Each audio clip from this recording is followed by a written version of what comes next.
ఇక్కడి శివుడిని ఇలా చూసి ప్రపంచం షాక్ అయిపోతుంది. సాధారణంగా శివాలయాల్లో శివుడు లింగ రూపంలో దర్శనమిస్తాడు. అక్కడ మాత్రం సాధారణ సాకారంలో భక్తులకు కనిపిస్తాడు. ఇక్కడ మరో విశేషం ఉంది.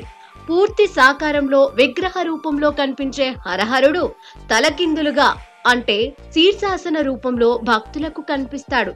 పశ్చిమ గోదావరి జిల్లా భీమవరం మండలం యనమదుర్రు గ్రామంలో ఉన్న శివాలయం ప్రత్యేకత ఇది. శీర్షాసనంలో విగ్రహ రూపంలో మహాదేవుడు భక్తులకు దర్శనమిస్తాడు. ఈ గ్రామానికి ఆ ఆలయం వలన దక్షిణ కాశీగా పేరు వచ్చింది. స్వయంభూ శ్రీ పార్వతీ సమేత శ్రీ శక్తీశ్వర స్వామి వారి ఆలయంగా ప్రసిద్ధి చెందిన ఈ ఆలయం యనమదుర్రు గ్రామానికి కంఠాభరణంగా మారింది. సుమారు త్రేతాయుగం నాటిదిగా చెప్పబడుతున్న ఈ ఆలయం 1000 ఏళ్ల కిందట తవ్వకాలలో బయటపడిందని చరిత్రకారులు చెబుతూ ఉంటారు. ఈ ఆలయానికి సంబంధించి అనేక పురాణాల్లో ప్రస్తావించడం జరిగింది. అప్పట్లో జరిగిన తవ్వకాలలో శివుని రూపమైన శక్తీశ్వరుడు 3 నెలల పసికందు అయిన కుమారస్వామిని ఒడిలో పెట్టుకుని లాలిస్తున్న పార్వతీదేవి విగ్రహాలు ఏకపీఠంపై బయటపడ్డాయని చెబుతారు.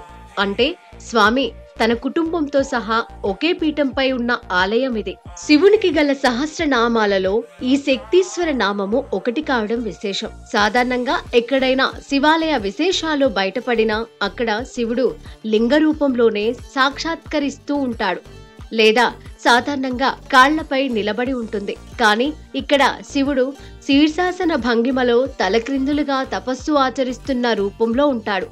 ఆయన జుటం భూమిని తగులుతూ ఉంటుంది.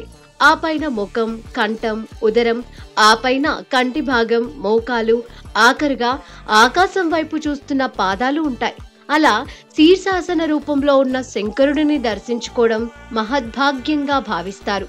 ఈ ఆలయానికి మరో విశిష్టత ఏమిటంటే స్వామివారికి పెట్టే నైవేద్యం ఆలయానికి ఎదురుగా ఉన్న కోనేరు నుంచి నీటిని ఉపయోగించి వండితేనే నైవేద్యం ఉడుకుతుంది. వేరే నీటిని ఉపయోగించి నైవేద్యం వండితే ఉడకదని చెబుతూ ఉంటారు. గతంలో ఈ కోనేరులో నీరు లేనప్పుడు వేరే నీటితో నైవేద్యం వండితే ఉడకలేదని, వెంటనే అక్కడే కోనేరులో మట్టి తీస్తే వచ్చిన నీటితో నైవేద్యం వండితే ఉడికిందని చెబుతూ ఉంటారు. దక్షిణ కాశీ నుంచి నేరుగా ఒక జలధార ఈ కోనేరులోకి వస్తుందని, అనేక పరిశోధనలలో తేలిందని గ్రామ ప్రజలతో పాటు అర్చకులు చెబుతూ ఉంటారు.